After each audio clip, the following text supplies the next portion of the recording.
Hi there. Good afternoon, good evening, good morning, wherever you are in the world. Welcome to the seventh annual event of the EMS Leadership Summit, the power of leadership to build a sustainable future. Today, it is my privilege and an honor to spend this time with all of you as I stand contemplating my role in emergency medicine as I enter my 40th year in service.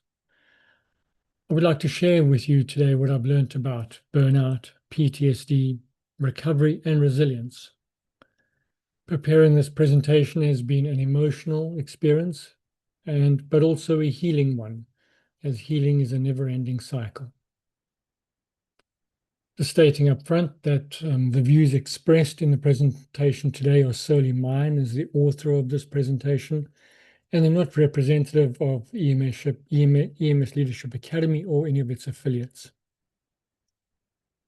Also, that the information in this presentation might not address all the questions that you have regarding personal traumas, and it might also raise memories from past traumas and scene calls.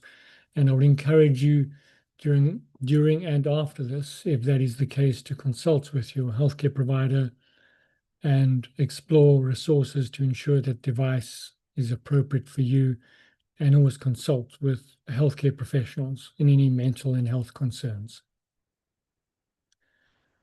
We've all walked different paths to get where we are in emergency medicine.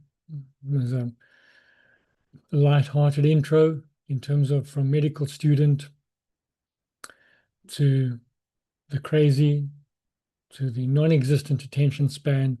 We've gravitated towards emergency medicine.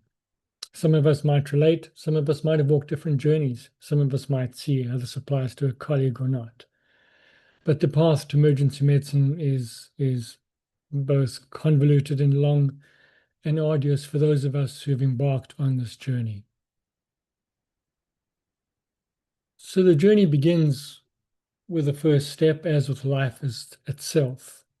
I've worked in EMS, fire, disaster, risk management, and its associated fields for over 40 years across multiple continents, but mainly in Africa and the Middle East. Total of over 30 countries in these two regions of about the last 25 years. I've worked in multiple roles in terms of remote medic, austere medic, flight medicine, fixed and rota, clinical governance, training. So it's been a long, varied journey within medicine. And as with all things, the journey continues as we go through life. I've spent time writing for Ambulance Today UK. I still work as a external peer reviewer for the NIHR in the UK, focusing on Africa and emergency medicine across the LMIC region. And I was also unfortunate enough to be stuck out of the country in the Middle East for 15 months during COVID, working multiple outbreaks. That particular time there was one of perpetual limbo, one never knowing when you're going to be able to leave, one never knowing when you're going to be able to stop, going from pandemic to infection site to infection site. And for those of you familiar with the writings of Edgar Allan Poe, and if you've read The Red Mask of Death, that's really what it felt like. An allegory about a person's futile attempt to stave off the inevitable, which in this case was just the encroaching pandemic that was just rolling and rolling and rolling. At the end of the pandemic, the outbreak, many walls were broken down, despite our best efforts to hold it at bay. But this is no story, this is no allegory, this is real life and the effects that it had on everybody who was working in that time. Most of us had very arduous experiences wherever we were around the world during the COVID period. And for me, it was also gave me significant pause for concern and reflection about my journey and where I wanted to go and where I wanted to be in my journey of medicine. And it led me to where I started to look at my career, look at medicine and my life and my colleagues' lives differently as to how we can practice medicine better and to reflect around the mental health demands and strains of working as emergency medicine practitioners. So those are the challenges that we have and that we experience. Which brings me full circle where I am in my journey now, where non-communicable diseases is surpassing communicable diseases, and we need to shift the way we think about patients and ourselves. We need to shift the focus of care to before the event and not only after. And the aftercare should focus on the practitioner. My philosophy these days is preventative and primary before emergency and palliative. And that carries over to both the actual case of medicine on patient care, but also on myself and my colleagues as we look after our own mental health and the challenges we face as practitioners. If I reflect back on my journey in emergency medicine, it's much like the song The Hotel California by the Eagles. You can check out anytime you like, but you can never leave. The memories, faces, successes, failures, they all stay with us. They're never really there. They never go away. We also realize in our profession that we have to make many choices, and how we deal with these choices and the choices even today determine how we practice as a practitioner in the field, as we're confronted time and time again with the challenges with respect to patients and our own headspace. Emergency medicine has the ability to dehumanize and diminish or renew or expand our powers of feelings and emotions. And it's our choice as a practitioner to decide which path we follow. We all know that patients live or die. Some people die despite our best efforts. And the pain of admitting defeat and saying, okay, we need to call this recess is sometimes a very difficult call to make. And sometimes as in our career, it becomes even more challenging. I do believe that the goal of our profession should be a living force in the quest for and the prevention of human suffering. But at times, that comes at the cost of our own mental health. On my journey and in my reflecting back in the past and moving forward in the future, I've often turned to writing to help to order and sort my mind. And I've written extensive poems and articles for journals about how my headspace is in these moments and how I battled with my own mental health in my career. One of the many poems I've written is up on the screen now. And if I read it, as the blood dries beneath my nails, as the metallic smell lingers in the air, as my boots slip on the stained floor, as I wipe the vomit from my shirt front, removing blood-stained glasses, ripping off blue blood gloves, gazing across at what lies before, not a beep can be heard. Lights fade to grey, ashen faces stare back, and the memory remains. And the memories are what come to haunt us again and again in our quiet moments or in the early hours of the morning, and on reflection as we walk through our career. And it's how we deal with these memories and how we process this, how we as individuals then are able to deal with our own mental health challenges. Reflecting on the lessons that I've learned along the way, such as the importance of silence. For me, finding quiet spaces, no matter where I am, no matter where I'm working in the world, I've looked for silence and quiet spaces, even if it's going out and walking in the desert or walking in the jungles of Central Africa, or even just getting out of my office and walking around the garden. The silence and the spaces allow me to almost break down the barriers within my own headspace. I've learned to appreciate the beauty of solitude and the challenges of it as well when you're stuck for long times on a project or on a patient or on a long flight, a long ICU fixed wing flight, how to manage those. As for myself, I've also had to deal with anger management. Many of us who work in these environments know that sometimes one of the ways that we lash out during times of stress, and having the courage to reflect and to change. Managing my own personal pain, emotional fatigue, vicarious trauma, which we'll get to chat about. And then also learning to ask the right questions when it comes to patient care, when it comes to my own mental health. Because I've always found that no matter how bitter, maudlin, depressing, challenging, and even stimulating the journey is, or has been, or will be, I've always tried my best to focus on the good that comes out of the journey, both professionally and personally. And I try to let that be my guiding and defining star. Because everything we do depends for its quality on the thinking we do first.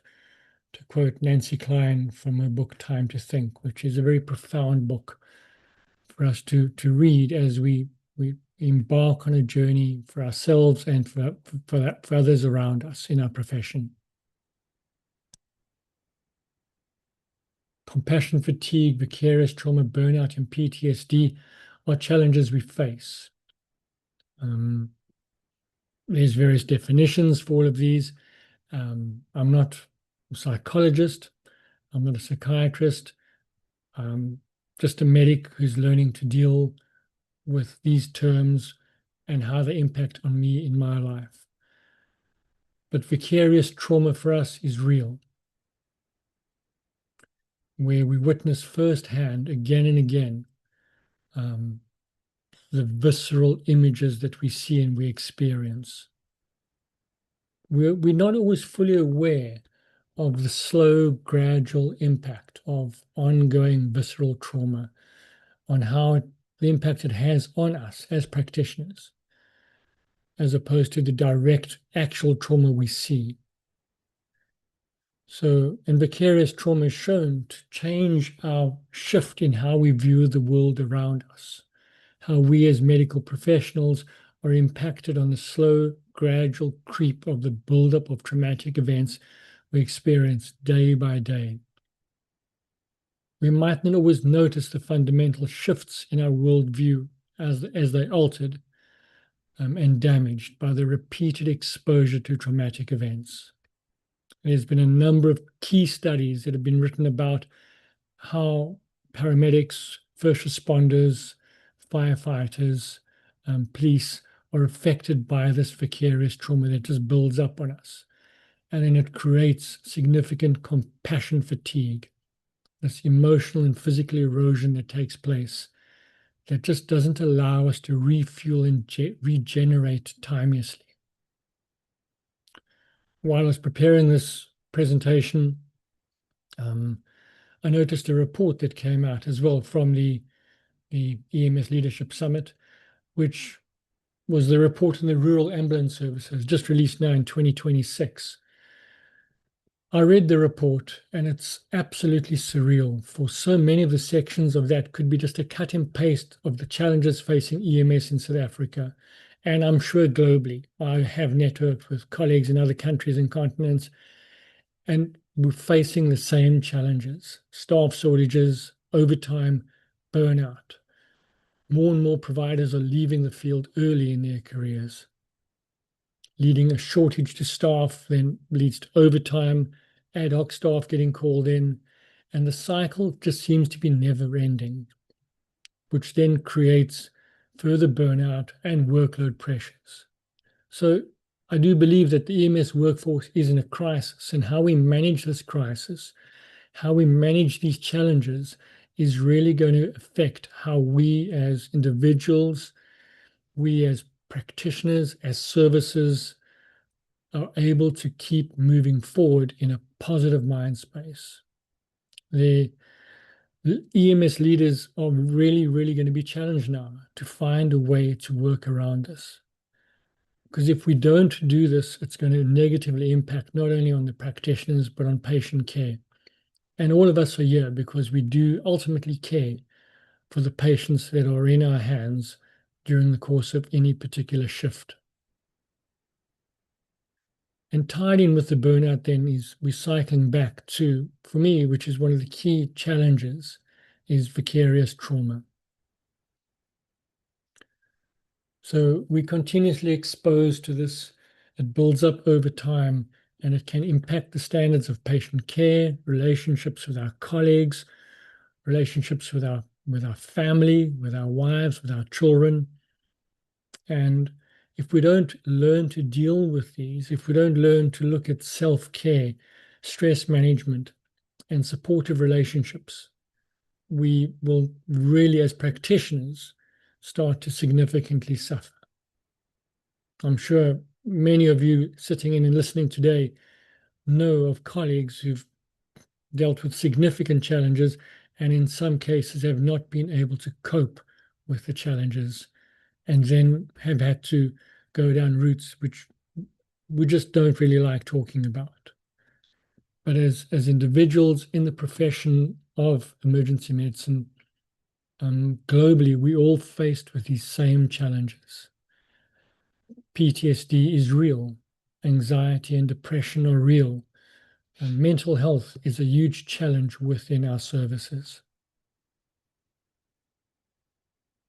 The Journal of Paramedic Practice published an article in 2023. It's a UK journal. And they found that PTSD in the ambulance service is up to 10 times higher than in the normal public sphere. And it's higher than the police and fire services. And it's equal to that of the military. That's a UK study. There's been other studies have also shown, there's a South African study that's been shown that the injury mortality rates in South Africa are significantly higher than the global average.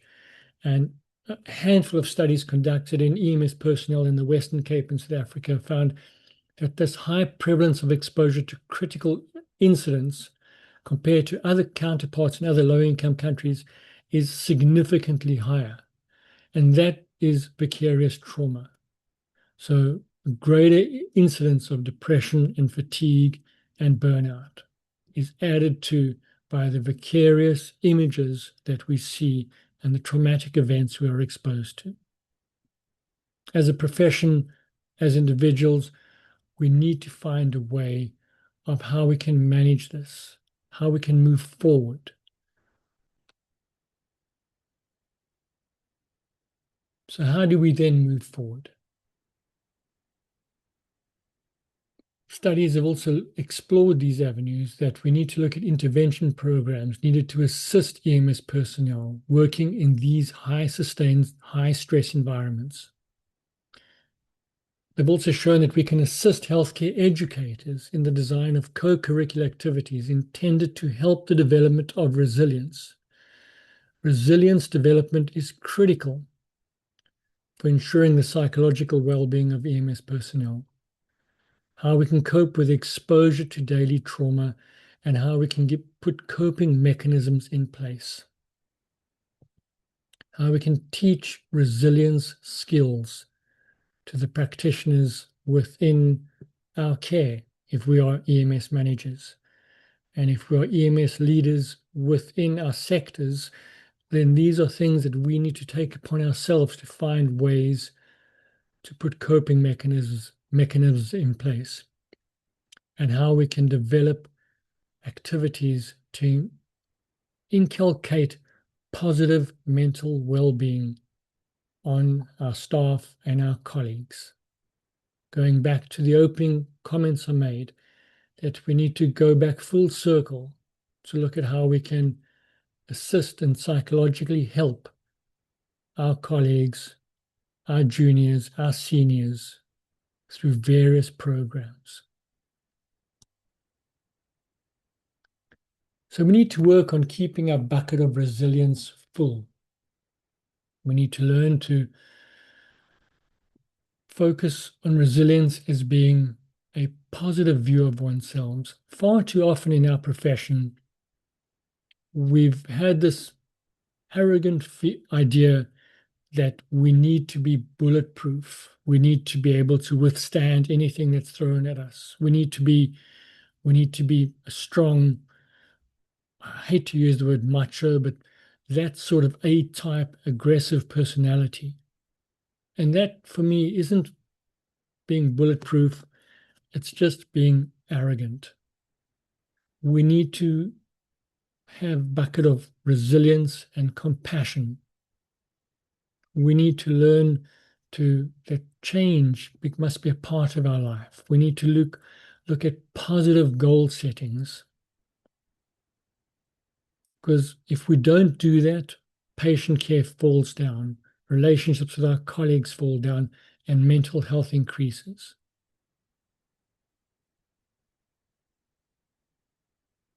So with us, with our workspace in South Africa, we're working hard to protect vulnerable colleagues and to protect ourselves through mentorship programs. We aggressively trying to put mentorship programs and mental health programs which are run outside of normal HR training programs within the corporate environment. They're run by colleagues who have the time and the passion to set these programs up, working outside of normal corporate HR environments. Part of the process of doing this is we've started to encourage people to speak out within CME forums. And we're doing that by letting elder statesmen practitioners come to the fore to share their stories and their journeys so that we can best protect vulnerable colleagues as we move forward. So we need to focus on a more relational and relational understanding of our lived experiences. We need to learn to share these. We need to learn to speak to our colleagues. We need to learn to speak to our family. We need to speak to our friends. And we need to look at person-centered, compassionate care. We need to learn to set boundaries, which is those of us who are the older generation within the profession, we never really looked at setting boundaries. Our job was our job, and we committed everything to it, to the detriment of our mental health, the detriment of our relationships, the detriment of our lives at times. We can learn a lot from the younger generation of medics who are coming into the fold, so to speak, who have a different work ethic, a different view of life, and a different worldview. They've learned to set boundaries. They've learned to have time out. They've learned to connect better with their emotions. So even reverse mentoring programs where both parties, the young and the old, in terms of age and experience in the profession, can learn to support each other better. We can learn from each other as opposed to breaking each other down, as we sometimes do, particularly across this generational divide. So working those sorts of programs and systems, and there are multiple ways of doing it. We don't really have the time to dive deep into all of them in this presentation that I'm running through today. But there are systems and methodologies, and within our workspace in Southern Africa, we are starting to explore these and starting to push forward to roll some of them out, slowly but surely.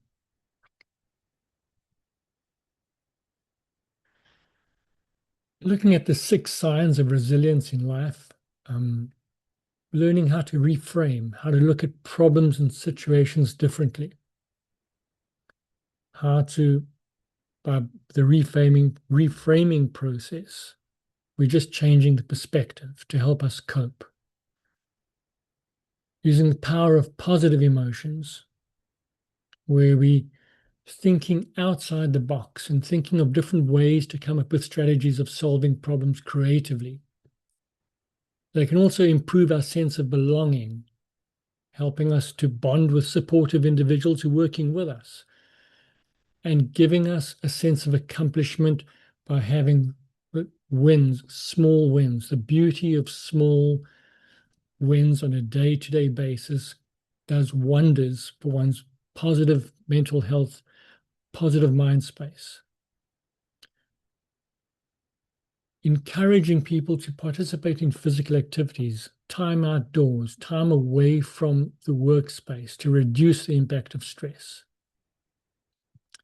Not even necessarily having team buildings, but just allowing the person and encouraging people to spend time outdoors and reflecting, and in the solitude of nature and the solitude of silence, just having time to reflect. Getting social support from trusted friends with active engagement, setting up social networks with caring people around us, not allowing us to then to feel so isolated, can give us a better perspective regarding what is happening around us.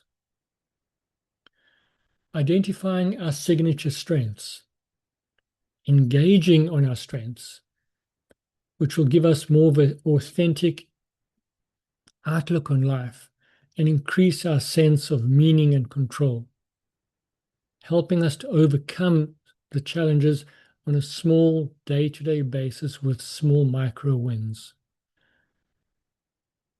Focusing on being optimistic going forward. Often we look at our careers, we look at where we've come from and where we're going, and we don't always look at it with a sense of optimism. We need to help to recognize that the setbacks are temporary and they are surmountable. And we need to encourage and inculcate a culture of hope, a culture of positivity, and a culture of empathy and compassion. Psychological research has demonstrated that resources and skills associated with more positive adaptation improve our resilience. But these positive adaptation skills, they can be cultivated, they can be learnt, and they can be practiced.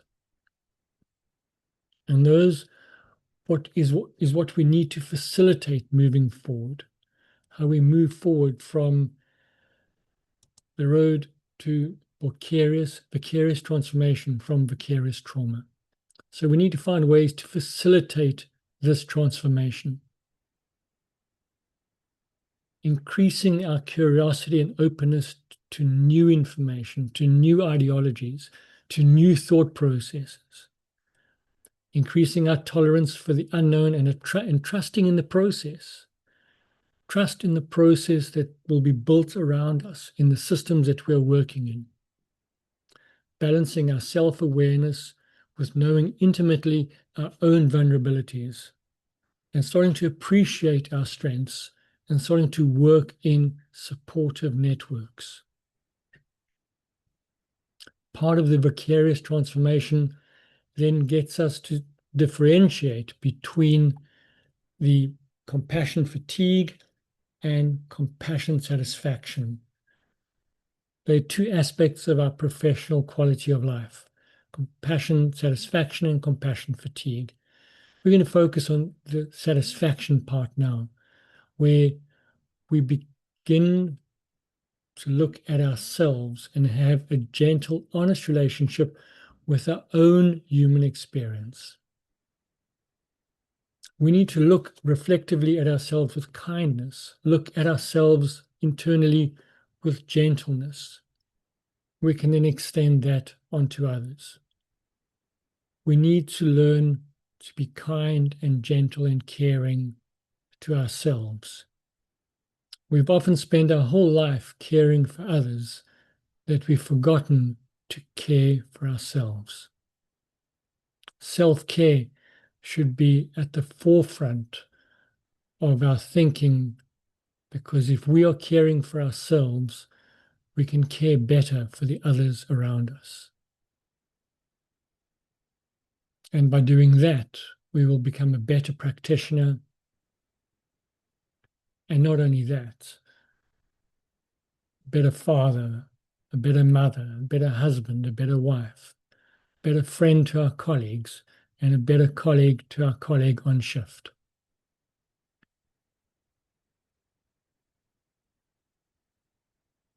So let compassion satisfaction be the start of a journey to reviewing our work-life balance. As I said earlier, the older generation, I'm a boomer, proudly so, but often we haven't had the correct work-life balance. Self-care is going to be key. We're exposed to significant emotional and interpersonal stresses, and we need to find a way to work through these areas, and self-care is the start. There's very little studies been done around this, so it's difficult to find clear pointers and guidelines around this.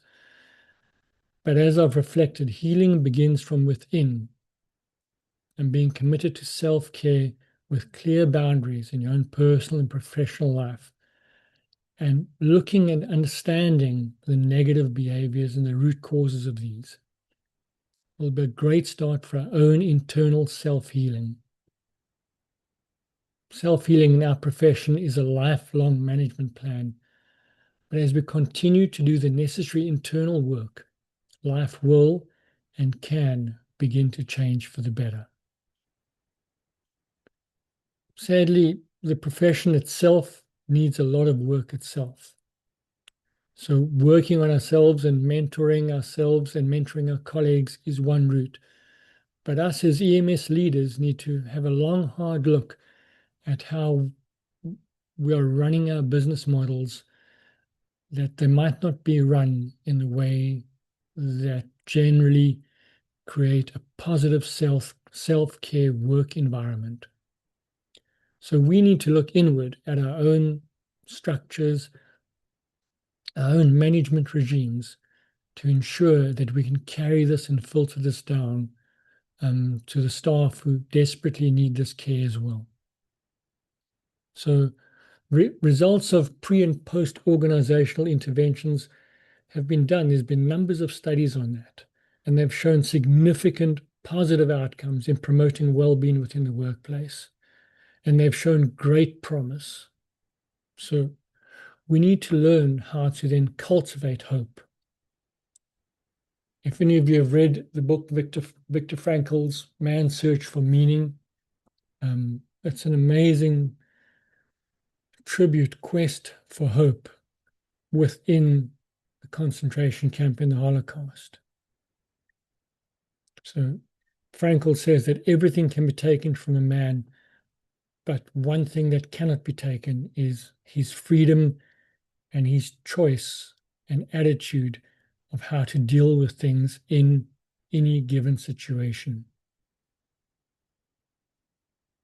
So hope requires a desire for a specific outcome and a rejection of any other possibility and a belief in the eventual realization of that hope.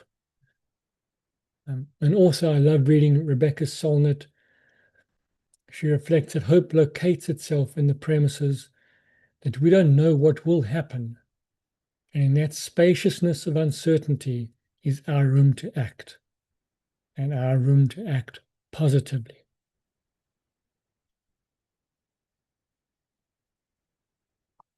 Viktor Frankl also reflects similarly. He says between stimulus and response there is a space, and in that space is our power to choose our response.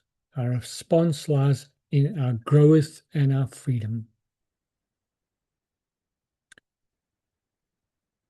So when we are in a moment of stress, when we are in a moment of despair, when we're in a moment of quandary, take time to reflect on your response before you respond. That moment to think and reflect before acting or speaking.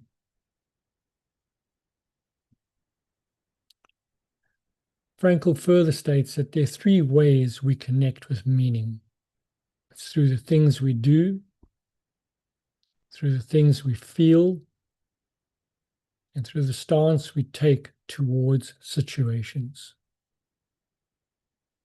Let all of those connections, reflections, and pauses allow us to respond positively and empathetically.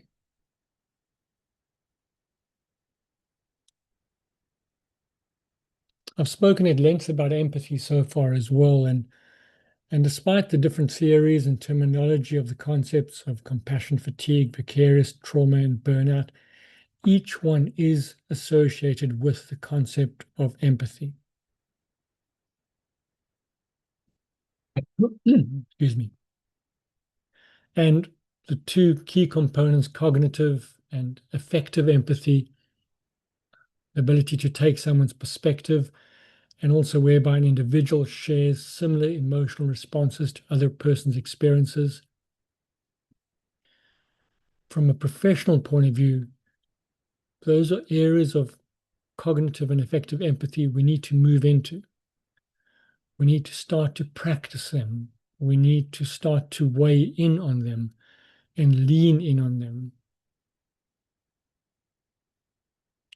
Because even though we might have been burnt out, that does not mean that our worldview has been damaged or that we have lost the ability to feel compassion for others.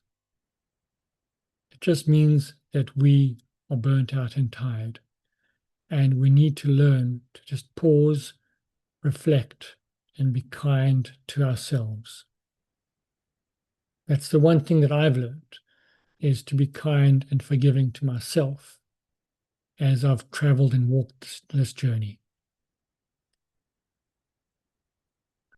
So before we weigh in, before we say anything, tune in. Really what Rebecca Solnit and Viktor Frankl said. Tune into yourself. Practice self-empathy. And mindfulness looks at the two key ingredients of awareness and acceptance. Awareness is the knowledge and the ability to focus on our own inner processes and experiences. And acceptance is the ability to observe and accept rather than judge or avoid. So the process of mindfulness is really just for us to cultivate perspective on our own consciousness and our identity. There are a host of therapies around mindfulness, and I would encourage you to go and explore them, find areas of mindfulness that work for you. For me, mindfulness, I bring in when I do trail running. That's my mindfulness space, and active out in the mountains, just feeling, just being, and just being away. To tune out and look at my own inner thoughts and guidance around where I want to be. Find a space where you can just tune in, weigh out, and find a space where you can be yourself. And then practice self-empathy on yourself.